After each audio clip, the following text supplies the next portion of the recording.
Ako nga pala si Lexi Bell. Sa mga kalalakihan nakakakilala sa akin, mamayang gabi mag-usap tayo. May kasabihan niya rin po pala ako. Ang...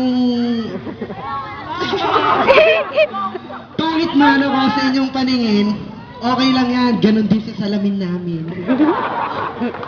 Salamat. Ano daw na yan? Tinanong niya ako, nagmerienda ka na? Sabi ko, oo. Anong kasat mo? Yung jowa ko nga. Sabi ko, oo.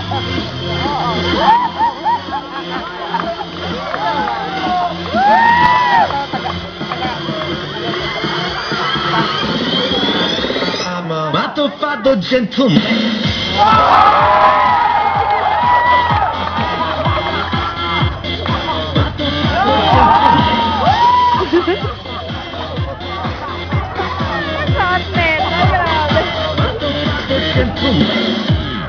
Alangga mula, alangga mula, alangga mula, paling nali nasa paling. Oh! Baka luma! Feeling good.